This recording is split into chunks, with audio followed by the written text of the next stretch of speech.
లగచర్ల దళిత గిరిజనులపై పగబట్టిన రేవంత్ సర్కార్ను ఎండగట్టేందుకు మహబూబాబాద్ వేదికగా బీఆర్ఎస్ కదం తొక్కుతుంది. లగచర్ల అన్నదాతలకు సంఘీభావంగా మహాధర్నా చేపట్టింది. గిరిజన రైతులపై కాంగ్రెస్ ప్రభుత్వ దాష్టికాన్ని ప్రపంచానికి మరోసారి చాటి చెప్పనుంది.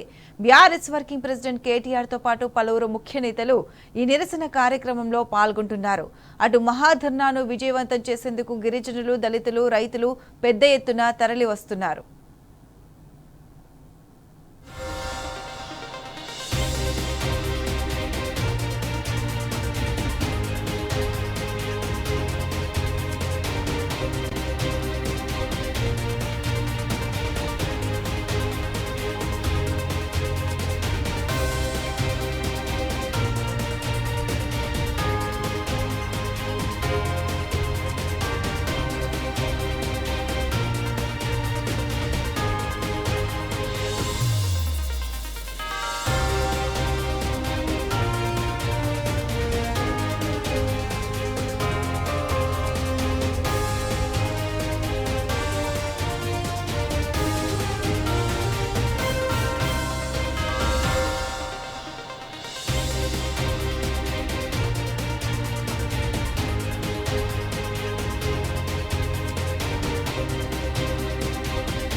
లగచర్ల దళిత గిరిజనులపై పగబట్టిన రేవంత్ సర్కార్ను ఎండగట్టేందుకు మహబూబాబాద్ వేదికగా బీఆర్ఎస్ కదం తొక్కుతుంది.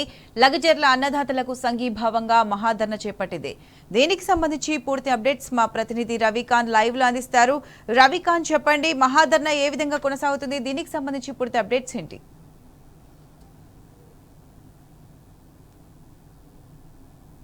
ప్రతిషా కేటీఆర్ గారు బయలుదేరారు.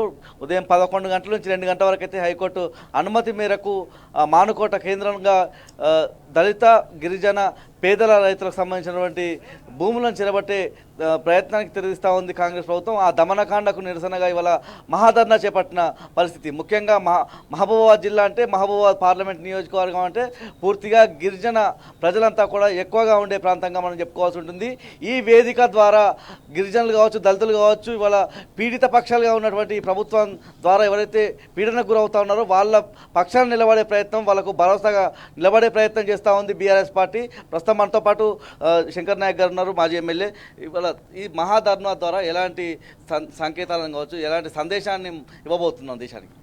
ఓకే, మీడియా మిత్రులకు, ప్రజానికానికి, పార్టీ శ్రేణులకు, మా ప్రియతమ నాయకులు, daring and dynamic future of Telangana గౌరవ శ్రీ కేటీఆర్ గారికి స్వాగతం పలుకుతూ చాలా పెద్ద ఎత్తున ఇవాళ లగచర్ల దళిత గిరిజనులపై జరిగిన దాడిపై వాళ్ళకి ఎలాంటి, ఇప్పటికే మీకు తెలుసు మహారాష్ట్రలో సీఎం రేవంత్ రెడ్డి గారు పోయిన చోట ఎలాంటి పరిణామాలు ఎదురైనాయో, ఎలాంటి రిజల్ట్ వచ్చిందో మీరు చూశారు.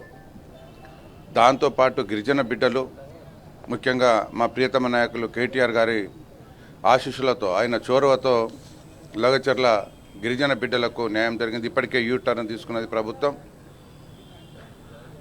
మనది ఏది ఏమైనా ఫార్మా ఇండస్ట్రీ కావచ్చు, ఇండస్ట్రీ క్యారిడార్ కావచ్చు, గిరిజనుల భూములే లాక్కోవాలని చూస్తున్నారు అధికార మదముతోటి. ఏది ఉన్నా దయచేసి లాక్కోకూడదు, గిరిజన భూములను లాక్కోకూడదు ఫస్ట్ పాయింట్. తర్వాత దయచేసి ఏదైతే జైలుకు పంపించారో గిరిజన బిడ్డలకు బేషరతుగా వాళ్లను విడుదల చేయాలని చెప్పేసి, వాళ్ళ మీద ఉన్న కేసులను ఎత్తివేయాలని చెప్పేసి, వాళ్ళకి జరిగిన అన్యాయాన్ని ప్రభుత్వం అన్ని విధాలా సహకరించాలని చెప్పేసి నేను ప్రభుత్వాన్ని డిమాండ్ చేస్తున్నాను. ఇలా చాలా పెద్ద ఎత్తున మాకు హైకోర్టు మా న్యాయాన్ని మా ధర్మాన్ని సూచించి ఇలా పర్మిషన్ ఇచ్చింది. ప్రజలు స్వచ్ఛందంగా రైతు బిడ్డలు పార్టీ శ్రేణులు స్వచ్ఛందంగా ఇవాళ ఈ ధారణ కార్యక్రమాన్ని చాలా పెద్ద ఎత్తున విజయవంతం చేయాలని చెప్పి ఇప్పటికే ప్రతి మండలం ప్రతి గ్రామం ప్రతి తండ నుంచి బయలుదేరి వస్తున్నారు. మా ప్రియతమ నాయకులు కేటీఆర్ కూడా బయలుదేరారు. ఎగ్జాక్ట్ 10:45కు ఇక్కడ ఉంటారు. కాబట్టి దయచేసి పార్టీ శ్రేణులు ఎక్కడున్నా తప్పకుండా తొందరగా వచ్చి ఈ సభను విజయవంతం చేయాలని చెప్పేసి నేను మనవి చేస్తున్నా. అందులో భాగంగా డిస్ట్రిక్ట్ హెడ్ క్వార్టర్లో ఉన్న అధికారులు కావచ్చు, గౌరవ ఎస్పీ కావచ్చు, గౌరవ కలెక్టర్ కావచ్చు, అధికారులు దయచేసి సహకరించాలి. మేము ఎవరి తెరువుకు పోవటం లేదు. సామరస్యంగా శాంతియుతంగా మేము ఈ ధారణ కార్యక్రమాన్ని చేపడుతున్నాం. కాబట్టి అందరూ సహకరించాలి. ఈ కార్యక్రమంలో కొంతమంది కావాలని చెప్పేసి ఏదో ఆఘాతం సృష్టించాలని చెప్పి చూస్తున్నారు. అది మంచి పద్ధతి కాదు. ఇది కేవలం పార్టీలకు అతీతంగా మతాలకు అతీతంగా ఏదైతే లగచర్లలో గిరిజనులకు జరిగిన అన్యాయంపై లంబాడీలకు జరుగుతున్న అన్యాయంపై చేస్తున్న న్యాయ పోరాటం, ఈ న్యాయ పోరాటం వాళ్ళకి న్యాయం జరిగే వరకు పోరాటం సాగుతుందని చెప్పేసి నేను మనవి చేస్తున్నా. ఏది ఏమైనా అక్కడ ఇండస్ట్రీ క్యారిడార్ కావచ్చు, అలాగే మన ఫార్మా ఇండస్ట్రీ కావచ్చు, దేనికైనా భూమి కావాలి. పట్టా భూములు తాతల నుంచి గిరిజనులు కష్టపడి బ్రతుకుతున్న భూములు అది లాక్కోవద్దు అని చెప్పేసి నేను రేవంత్ రెడ్డి గారికి సూటిగా అడుగుతున్నా. మీకు ఏమాత్రం ఇది ఉన్న 14,000 ఎకరాలు మచ్చర్లలో మన ప్రియతమ మాజీ ముఖ్యమంత్రి గారు కేసీఆర్ గారు సేకరించి ఉన్నారు. మీకు దమ్ము ధైర్యం పెట్టాలని ఉంటే, యువతకు చేయాలని ఉంటే మీరు అక్కడ పెట్టండి. ఎలాంటి ప్రాబ్లం లేదు కదా. ఈ లంబాడీల భూములే ఎందుకు లాక్కుంటున్నాం? పై కొడంగల్ మీ నియోజకవర్గం బిడ్డలను ఎందుకు సతాయిస్తారు? కాబట్టి ఇలాంటి పిచ్చి పనులు చేయకుండా ఇప్పటికైనా మంచి పనులు చేసి మంచి పేరు తీసుకురావాలని చెప్పేసి, మా గిరిజనులకు న్యాయం చేయాలని చెప్పేసి, గిరిజన బిడ్డలకు లంబాడి బిడ్డలకు న్యాయం జరిగే వరకు తప్పకుండా మేము పోరాటం కొనసాగుతూనే ఉన్నది. ఏదైతే 6 గ్యారంటీలు ఇచ్చారో, ఏదైతే 13 హామీలు ఇచ్చారో, ఏదైతే 420 హామీలు ఇచ్చారో అవి అన్ని ప్రజలకు అందేంత వరకు తప్పకుండా మా పోరాటం కొనసాగుతూనే ఉంటుంది. అందులో భాగంగా గతంలో ఏమో అభివృద్ధి చేశారు అని చెప్పేసి ఇక్కడున్న నాయకులు అంటున్నారు. మీకు కళ్ళు ఉన్న కబోదుల్లాగా మాట్లాడుతున్నారు. అది మంచి పద్ధతి కాదు. ఇవాళ మానుకోట ఎక్కడ ఉండే ఇవాళ మానుకోట ఏ విధంగా అభివృద్ధి చెందిందో మీ అందరికీ తెలుసు. ప్రజలను అడిగితే ప్రజలే చెప్తారు. ఇవాళ అన్ని విధాల ఇవాళ మెడికల్ కాలేజ్ కానీ, నర్సింగ్ కాలేజ్ కానీ, ఇవాళ హార్టికల్చర్ డిగ్రీ కాలేజ్ కానివ్వండి, ఇవాళ జేఎన్టీ ఇంజనీరింగ్ కాలేజ్ కానివ్వండి, సెంట్రల్ లైటింగ్ కానీ, డివైడర్ కానీ, సెంట్రల్ ఇవన్నీ అన్ని విధాల అసలు ఎవరు ఊహించని విధంగా ఒక ఎడ్యుకేటెడ్గా, ఒక విద్యావంతుడిగా, ఒక ఎడ్యుకేషన్ హబ్గా తయారు చేశాను. ఇలా గ్రామాలకు ఇలా నా గిరిజన బిడ్డలకు ఇలా ఎంతో కాలంగా పోరాడాం. మన తండాలో మన రాజ్యం కావాలని చెప్పేసి ఇవాళ గ్రామ పంచాయతీలను చేసిన ఘనత కేసీఆర్ గారిది. ఇవాళ 6 నుంచి 10% రిజర్వేషన్ చేసిన ఘనత కేసీఆర్ గారిది. పోడు భూముల పట్టాలు ఇచ్చిన ఘనత కేసీఆర్ గారిది.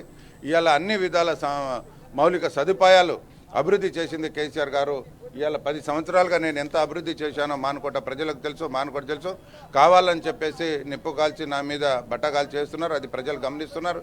ఏది ఏమైనా రాబోయే రోజులలో అన్ని విధాల అభివృద్ధి చేస్తాం, అందరినీ కాపాడుకుంటాం.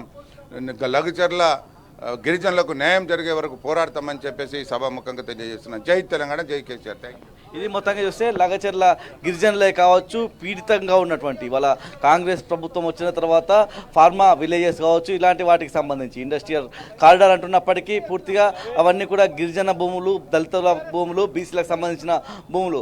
వాళ్ళకి వాళ్ళ అండగా నిలవడానికి, వాళ్ళకు భరోసాగా నిలవడానికి, వాళ్ళకు బాసటగా నిలవడానికి కేటీఆర్ గారు అయితే 10:45 వరకే వస్తారని చెప్పి ఇక్కడ నాయకులంతా చెప్తా ఉన్న పరిస్థితి. 11 గంటల నుంచి 2 గంటల వరకు అయితే మహాధరణ కొనసాగనున్న పరిస్థితి. పెద్ద సంఖ్యలో ప్రజలంతా కూడా స్వచ్ఛందంగా తరలివచ్చే అవకాశం అయితే మనకు కనిపిస్తూ ఉంది. గిరిజన ప్రాంతం కాబట్టి గిరిజనులంతా కూడా పెద్ద సంఖ్యలో వచ్చి కేటీఆర్ గారు ఏం చెప్తారు, తమకు భరోసాగా ఇచ్చే విధంగా ఎలాంటి మాటలు చెప్తారనే వినేందుకు అయితే పెద్ద సంఖ్యలో తరలి వస్తున్నట్టుగా మనకు గ్రామాల ద్వారా సమాచారం అందుతూ ఉంది. Right Ravikant, thanks for the live updates.